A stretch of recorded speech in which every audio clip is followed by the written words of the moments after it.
پیارے ناظرین و سامعین، المظاہر ٹی وی پر آپ تمام کا استقبال ہے، خیر مقدم ہے، خوش آمدید ہے۔ آپ جہاں کہیں بھی رہے، اللہ تبارک و تعالی آپ کو شاد و آباد رکھے، خوشحال رکھے۔ پیارے ناظرین، دنیا کی ماہ ناز، علمی کہکشاں، دارالعلوم دیوبند کے شیخ الحدیث و صدر مدرس حضرت اقدس مفتی سعید احمد صاحب پالن پوری رحمۃ اللہ علیہ کے فرزند کے انتقال کے موقع پر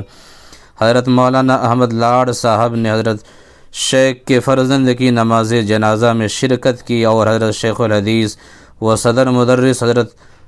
حضرت الاستاذ مفتی سعید احمد صاحب پالن پوری رحمۃ اللہ علیہ سے قبرستان میں ملاقات کی، جیسا کہ آپ ویڈیو دیکھ رہے ہیں، اور ملاقات کے بعد تعزیت فرمائی، جس پر حضرت شیخ الحدیث مفتی سعید احمد صاحب پالن پوری رحمۃ اللہ علیہ نے آج دعوت و تبلیغ کے ساتھیوں کی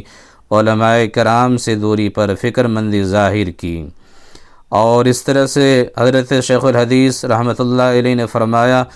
کہ دعوت و تبلیغ کے ساتھیوں کو علماء کرام سے ربط رکھنے کی ضرورت ہے، اور بھی بہت ساری گفتگو کی۔ ویڈیو کے اخیر میں آپ دیکھیے اور پوری گفتگو سنیے، اور چینل کو سبسکرائب ضرور کیجیے۔ ہمارے یہاں تو مولانا الیاس صاحب رحمۃ اللہ علیہ نے پہلے ہی دن خط لکھ دیا تھا،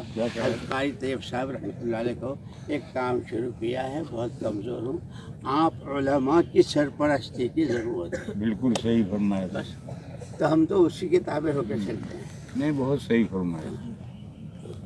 عجیب عجیب۔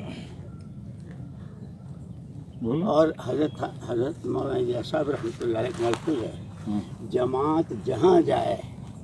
وہاں کے علماء کرام کی خدمت میں حاضری کو عبادت اعتقاد کریں، یہ بھی سب صحیح ہے، اور ان سے یہ بھی دعا سب صحیح ہے، مگر منزلیں میرے ساتھ